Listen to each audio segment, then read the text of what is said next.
One of the talking heads on KDOW, he bum raps the 401k. He says bad because there are hidden fees, he says. He says there's 27 of them. Can I get some confirmation of do they exist or not? Yes, there's fees in the 401k plan that are kind of hidden. Most of them have them. They usually have the mutual funds in the 401k plan are usually have not the best funds and funds that tend to be higher in their annual management costs in those funds. And, there's fees because of the different reporting requirements required by 401k. So, yeah, there's okay, we can call them hidden because they're not really transparent, but they are there. You can see them, but you just have to work to find them. So, yes, he's right. Okay? How long I can find them? I'll try to. Good luck. Good luck, Paul. Thank you for the call. So let's go ahead and play another voice bank question from a listener in Seattle. It came in earlier on 888-99-CHART. Hey, Steve or Justin. This is Craig from Seattle. Got a question I'm hoping you can help me with. I'm building a shop on my property. It's going to be about $150,000, and I don't do debt, so I'm going to cash flow it. I should be able to cash flow about $100,000 of it just out of income and existing resources. The other 50 is going to need to come from some investments, and that was planned the whole time.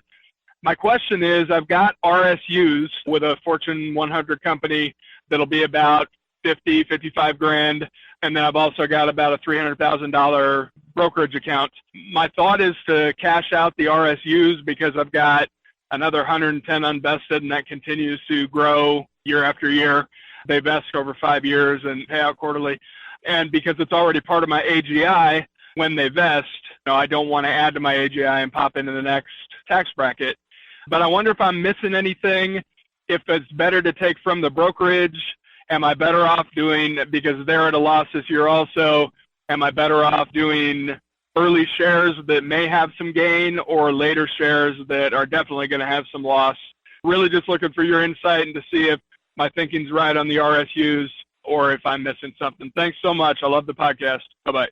All right, great question. And typically selling out of your RSUs is a good diversification strategy because most people, of their net worth, the RSUs become a large portion of their net worth. And it sounds like you're still working for the company, so will continue to vest over time. So your stake is naturally going to vest and increase over time. So that's typically a good place to go. Now, taking money from your brokerage account, there's no tax consequences there. Whereas the RSU, there are some tax consequences. So you want to really talk to your CPA about that. Tax consequences. Obviously, I don't have that information and what tax bracket you're in, and I'm also not a CPA either. But that's a conversation you want to have with your tax professional first, and then you can go and make that sale. Now, if you do, you probably want to also get long-term capital gains if you can. Any loss will be limited to how much you can write off each year. There's $3,000 per year that you can write off. But that's a question more for... Get ready for a new KPP Financial Wealth Webinar. Value Investing. Positioning your portfolio for profitability, relative price, and dividend payments. The Wealth Webinar will be a crash course on how to structure your value portfolios, providing real examples with assessment tools that KPP Financial uses every day to grow clients' wealth. The webinar will be anchored by KPP Financial CEO and InvestTalk host Justin Klein, and by KPP Financial Portfolio Manager Luke Guerrero. Mark your calendar for Wednesday, March 22nd from 2 to 3 p.m. Pacific Time. You are invited to a new KPP Financial Wealth Webinar. Be sure to tell your friends and family members it's free, and you can register now at InvestTalk.com.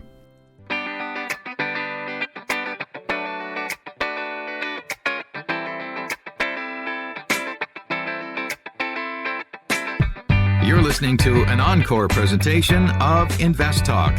Please call with your questions and comments, though, 888-99-CHART, 888-99-CHART, and Steve will answer them on the next InvestTalk. Hello, Steve and Justin. This is Eddie from Montana. First of all, thank you for all you guys do. Really appreciate the work that you put in. My question would be, in my 401k, since I have limited investment options, looking at the slight turmoil the market in right now, between small, mid, and large cap funds, how would you allocate your fixed percentage of money? You know, my risk being slightly higher since I'm younger. I don't mind some higher risk. Appreciate all the help, guys. Thank you. Well, the highest risk, of course, is the small, then medium and large. But in this market conditions we're in, I think the better move will come, and more safe move will become from the large cap. So I probably, if you're young and you want risk, maybe 50% in the large cap and split it between 25 and 25 small and mid. You don't have very good choices in your 401k most of the time. You just can't. I'd rather see you have a value position as opposed to growth position. So, but you probably don't have those choices. You're limited. But the reason why I say value versus growth, when the environment changed from low or lowering interest rates to now raising interest rates, growth stocks don't fare as well in a rising interest rate environment. So not that they won't work, it's just they work less well and sometimes poorly because of the cost of money.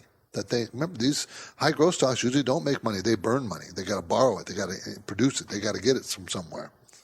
So it makes it tougher for them. Now let's grab a live call next from Dan in Georgia. Hey, Justin, how are you doing? Doing great, Dan. How are you? Doing well. Listen, what we did was I'm in a variable, and it was investing into the S&P 500 index. Okay. What we did was we pivoted from that, and they put me in 3 other funds, and one of those funds that they pivoted to was the Mainstay VP McKay High Yield Corporate Bond. And what are your thoughts on that? First off, you're in a variable annuity, sounds like, correct? Correct. I'm stuck in this thing for another 5 years. Okay, yeah. Sometimes, remember, those annuities, the surrender charges usually dwindle each year. So it might make sense as you get closer to, it's usually 1% a year, usually a 10-year time frame. And each year that surrender charge drops 1%. Is that how this works? I think so, yes. Okay. So I would think about it, especially if you get a good buying opportunity in the market to cash that out at before you wait for the full 5 years, because it might make sense, to just bite the bullet, take a 2, 3, 4% hit. So that's number one is try to strategically figure out how to get out of that sooner rather than later. Now the Mainstay McKay High Yield Bond ETF is a very average high yield bond fund. It yields about 5%. Its effective duration is 3.6, so it's not long-term in maturity, so that's probably the best thing I can say about it. Its expense ratio is very, very high. So I would that's why you don't want to be in a variable annuity. A lot of people don't understand that there's fees within the annuity, and then there's high fees typically within those mutual funds that you get to invest in. So that's why they're terrible investment vehicles. This is an okay, probably slightly below average high yield bond ETF. Fine right now. It depends on what else the options are. This is just kind of average. Thanks for the call. The InvestTalk voice bank never closes. I have a question for you about Amazon. So your questions keep coming. Question about PE ratios. And that's okay, because Steve Peasley and Justin Klein specialize in unbiased guidance. If I'm looking at a dividend company, I'm looking for consistency of earnings and dividends. Your standard daily chart typically goes back 1 year. Steve and Justin are fearless, so don't forget to call InvestTalk. 888-99-CHART. Hi, Steve and Justin. This is Rick from Colorado. I was wondering how you set your target price to sell. Let's say you buy something at the bottom of its 5-year PE range. Do you extrapolate that out to the top of its 5-year PE range to sell, or do you pick something in the middle? Looking forward to hearing the answer on the show. Thanks.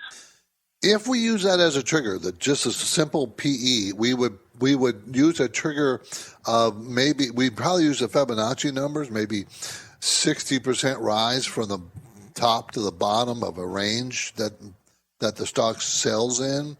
But yeah, it wouldn't be a 50% rise. We'd have to see a bit more than that of the range, the PE range. But we don't generally use the PE as a reason to get out. That's because the PE it changes all the time. The E changes, okay? The price changes. Everything changes. And what if we see an opportunity here that, they have some, for instance, let's talk about the most recent, what was that? The act that the Congress just passed. They say it's Inflation Reduction Act, which is not. You can't spend $800 billion and say that it's going to reduce inflation, no matter how you say it. But let's talk about that. They're spending a huge amount of money in the clean energy sector.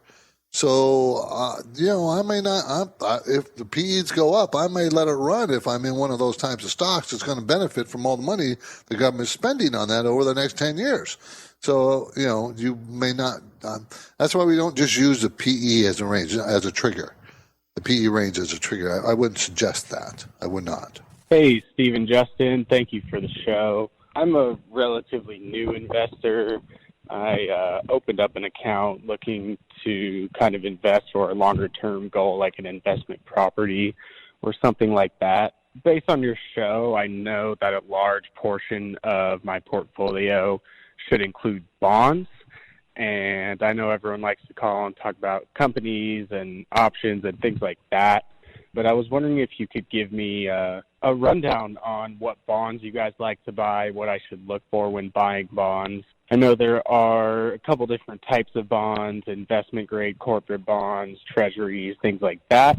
I was also wondering what a junk bond is, if that's just a name for a bond or if that means that it's junk and shouldn't be invested in. Appreciate the show and appreciate you guys answering my call. Listen for it on the podcast. Thank you. Okay, that's a lot of answering to do there. First of all, if you're young, we don't recommend bonds. You don't need to be in bonds. It's only when you're approaching retirement that you want to take less risk that you start moving toward bonds. And we like you buying the individual bonds, not the bond funds or the bond ETFs. Now, bonds are a whole different animal from stocks, so it's very different. I'll answer the last question there about junk bonds. Okay, investment-grade corporate bonds are BBB plus or higher. That's the rating. There's 2 rating agencies. I won't get into that. But you want a higher rating bond, investment grade. Now, BBB plus or better. Now, junk bonds are rated below that. That doesn't mean you can't invest in them. They're perfectly fine to invest in. Just realize they are higher risk. Now, it goes from BBB plus to BBB to BB plus to BB to double B minus and blah, blah, on, all the way down, okay? So the higher rated junk bonds, most of them are fine.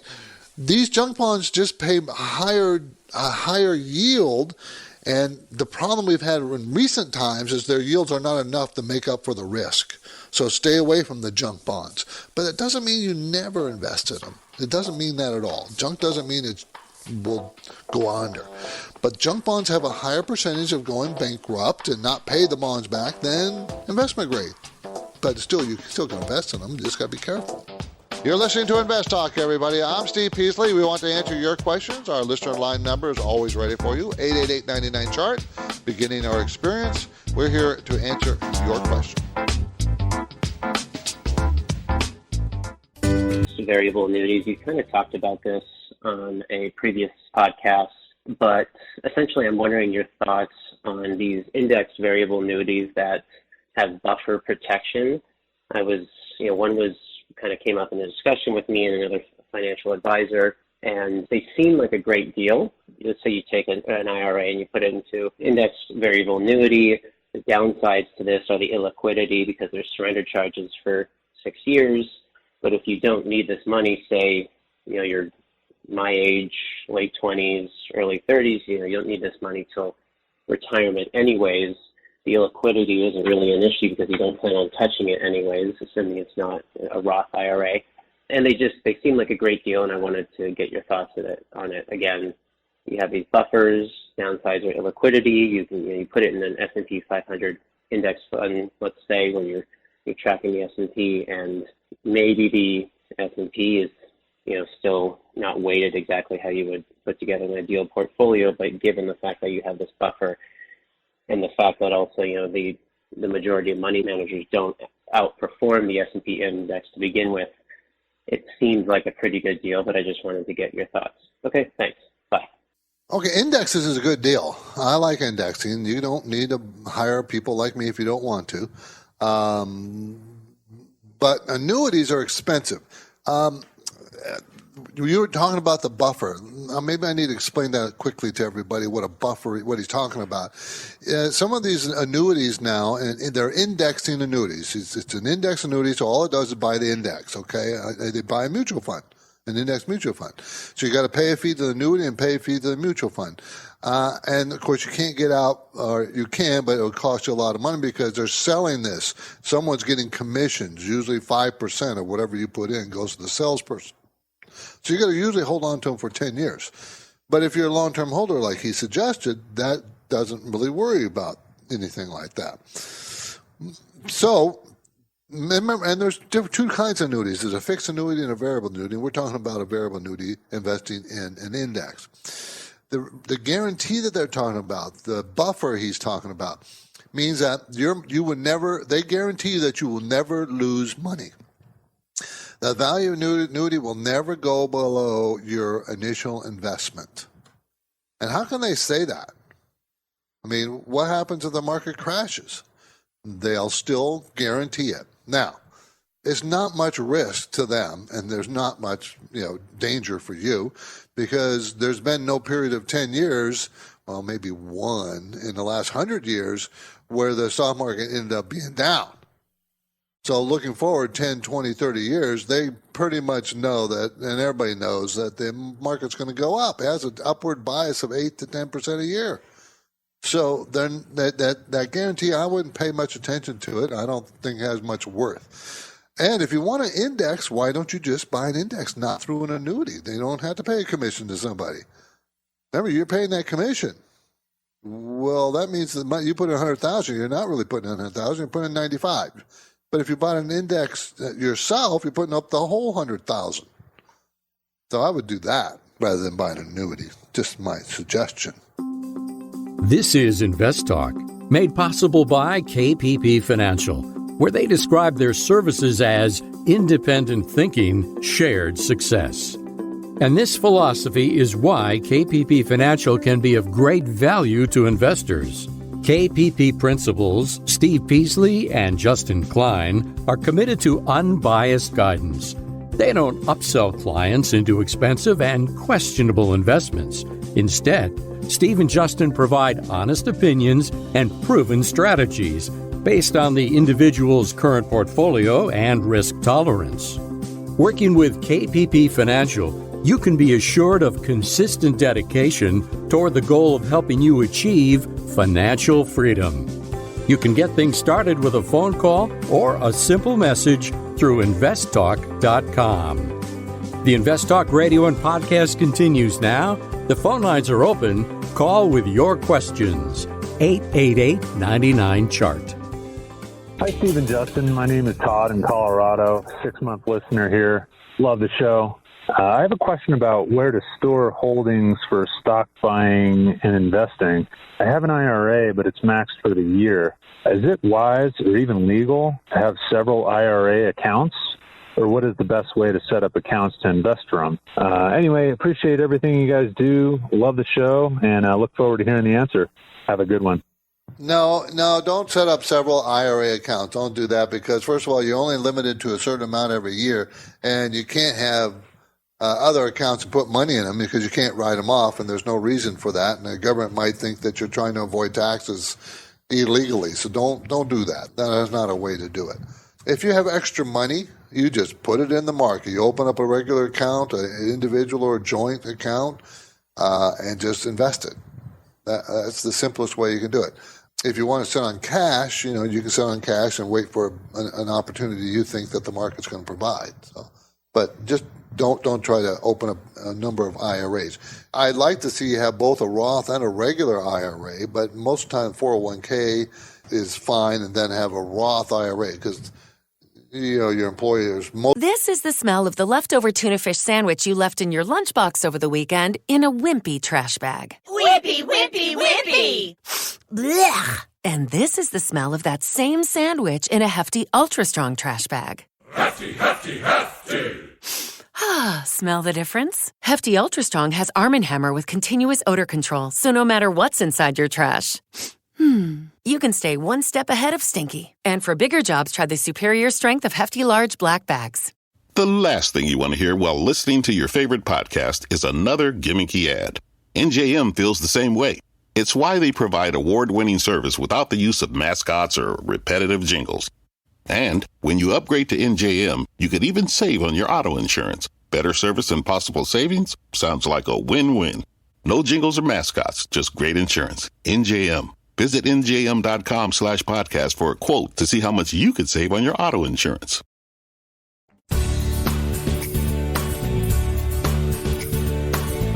You're listening to an encore presentation of InvestTalk.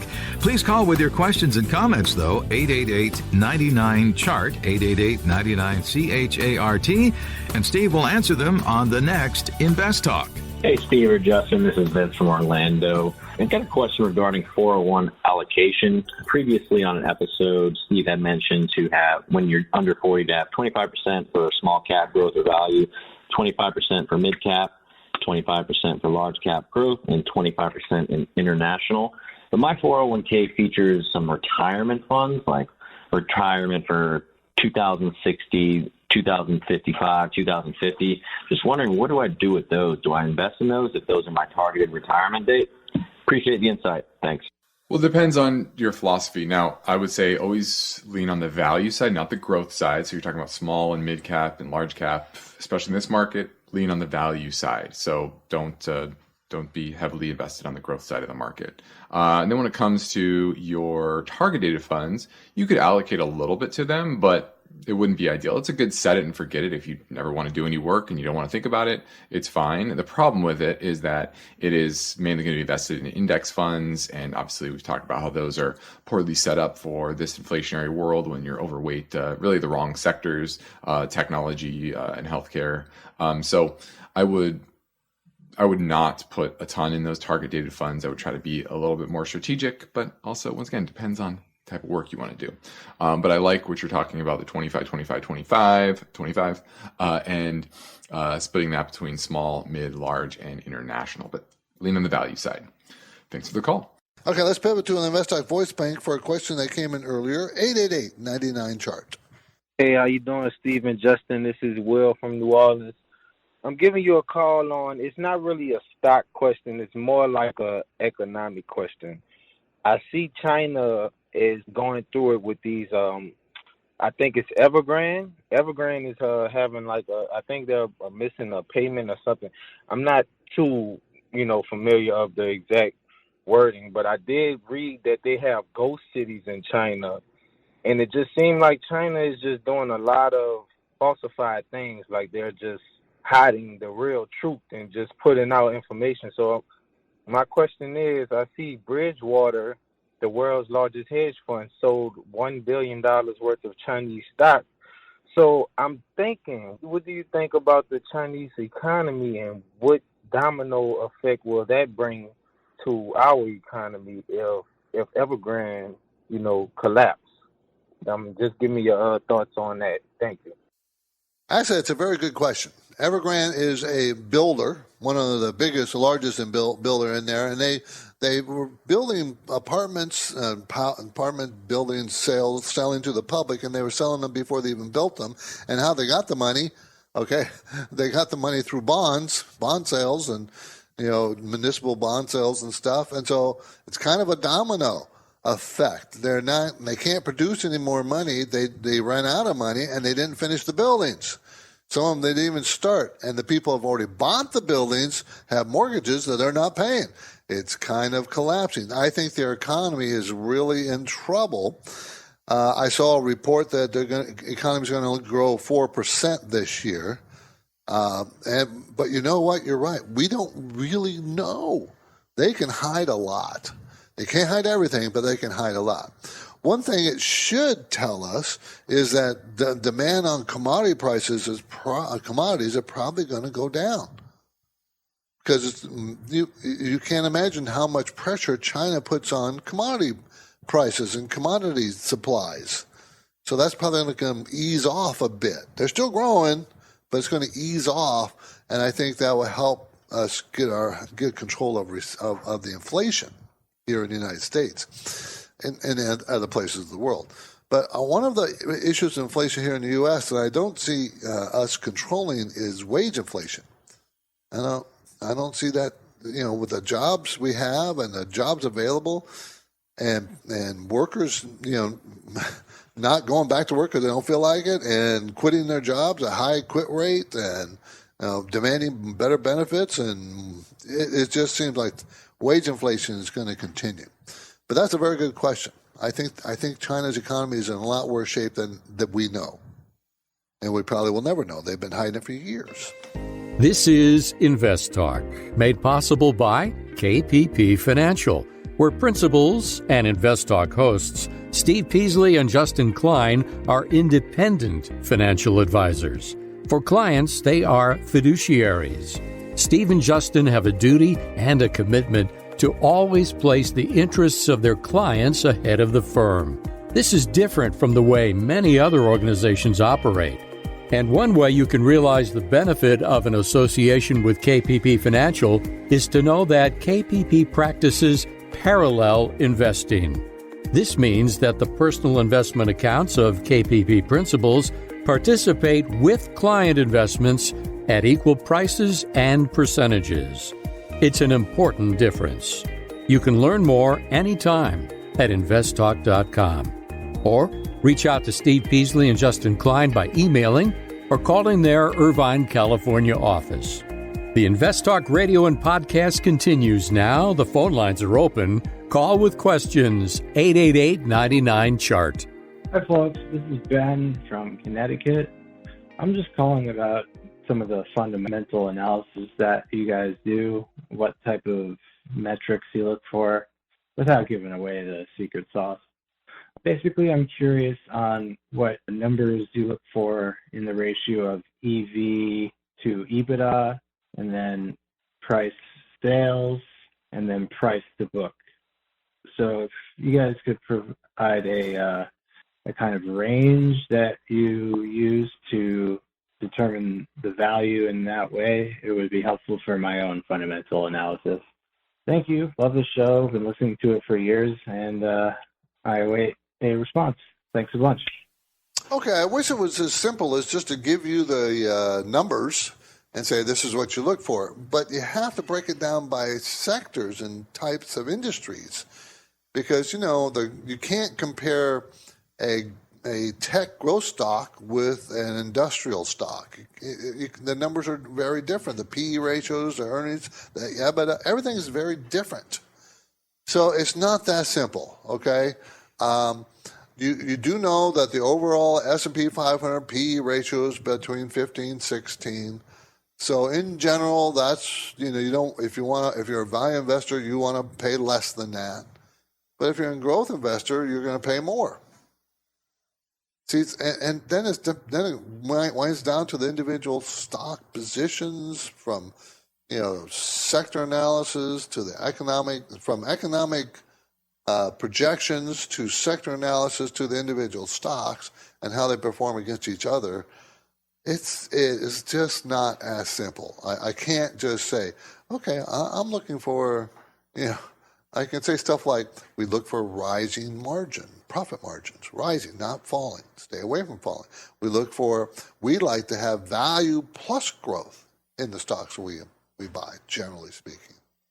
And it depends on what kind of investor you are. If you're an income investor, we love high dividends. And therefore those metrics are very different of that company than one who doesn't pay a dividend. So that's about as best as I can do as far as answering this question. It's tough. It's very difficult. Do you have questions about FDIC security, mortgages, money market funds, losses to your retirement plans? Give us a call today, 888-99-CHART. Hey guys, love the show. This is Corey in North Carolina. I had a question about my IRA. I have a traditional IRA, and I started out with about 2,000 in it. Since been listening to the podcast, and it's grown just based on some penny stocks I've invested in to a little over 12,000 now in just a couple months. I'm 32 years old, and I'm wondering if I should convert it to a Roth IRA just based on, paying the taxes up front now, and if I continue to grow it more and more using that Roth advantage of, getting the tax breaks 59.5 or however old it is you have to be to draw from the IRA. Look forward to hearing the answer, and keep up the good work. Thanks, guys. I wish it was a simple answer to that, but there isn't. So I was wondering if you have from your work a 401k, and is that a Roth 401k or a regular 401k? If you have a regular 401k and you have a regular IRA, then I'd probably be more prone to convert it. But you realize you can open up a Roth and just convert part of it, because whatever you convert is going to be added to your incomes for that year, and you're going to have to pay income tax. So whatever you convert from your regular IRA to the Roth, remember, you convert 2,000, well, that's 2,000 more in your income tax. So what tax bracket are you in? So if you're in a very low tax bracket, then it might be wise to convert it, because you'd be paying low taxes. But if you convert the whole thing, would that push you into a higher tax bracket? And do you want to do that? That's why I said it's not a simple answer as yeah or no, do it. It's just not that simple. But these are the things you got to consider. So if you want to talk about it, or you can talk to your accountant. That might be the smart place to talk to initially, to see what the burden of tax would be if you convert it. Good question. Thanks for the call. I appreciate it. Let's go to Dave in Ohio. Who wants to talk about dividends. Hi, Justin. Thanks for taking my call. Of course. And I listen every night. Appreciate it. My question is about dividend investing. Okay. I have about $1.2 million invested, and it's generating about a little over $3,300 a month. Mm-hmm. I was wondering is that on the low side? I mean, should I be making a little more money on that? I mean, just your thoughts. Well, I mean, you're talking roughly a 3.5% yield, somewhere in that range, which that's I think that's sustainable. It seems like. Obviously, it depends on the companies, and that's really what I'd really like to do is dig into the companies that you're owning. So if you want to set up a portfolio review, I think that would be helpful, because remember, dividend investing is not about the dividend; it's about the company, because the dividend can go away. Any company can eliminate their dividend at any time. And if their business model becomes impaired for whatever reason, that's the first thing they're going to do. If they're trying to repair their balance sheet, they're trying to reinvest in their business, well, paying out to their shareholders is not going to be a first priority. The first priority is staying in business and growing their business. And so, it's 3.5. I'm glad you didn't say 7, because that would mean that, hey, you're owning way too many companies that have huge dividends, which means they're very high risk. And sometimes that high risk is warranted, and it's smart because they have a good plan and et cetera, and they're going to dig themselves out of whatever they're in, and that's a nice yield. But for the vast majority of companies, it's a modest dividend, 2%, 3%, 4% is probably where you want to be. And you want to focus on those companies that have consistent profitability, cash flow, and their payout ratio is relatively low. Their cash dividend payout ratio, meaning the percentage of their cash flow that they're paying out into a dividend, is relatively low as well. And that's important. So I'd really encourage you, reach out to me, go to investtalk.com, set up a portfolio review. I'll look at all your positions and give you a sense of, are you invested in too high risk names? How much risk are you taking overall? Should you be shifting to different sectors, different parts of the market, small cap, mid cap, et cetera? So I really encourage you, Dave, to reach out to us, and we can set something up via GoTo meeting or a phone call. So thanks for the call, Dave. 888-99-CHART, everybody. Give me a call. Love to talk to you. We're live, and we're going to go to Mark in Morgan Hill. How you doing, Mark? Morgan Hill, by the way, is in California, up the coast a bit from me and down from San Jose, down from Silicon Valley. How you doing, Mark? I'm doing well. Thanks for taking my call. Thank you. I had a question about closed-ended funds. I discovered them about almost a year ago, and I went from investing a little bit to quite a bit, over 200,000 now I'm in them, including munis. They're doing really, really well. They're not talked about very much in investment circles, and it's hard to get information. So I wanted to ask you your thoughts on them. I realize there's risk involved, but so far so good for me. I just wanted to know your thoughts. Sure. A closed-end fund is neither good nor bad. It's a different type of investment. Okay, everybody knows what a mutual fund is. Everybody knows what ETFs are. But closed-end funds have been around a lot longer than ETFs, exchange-traded funds.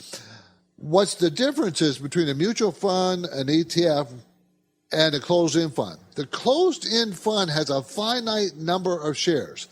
It can do anything that a mutual fund or ETF can do. Follow an index.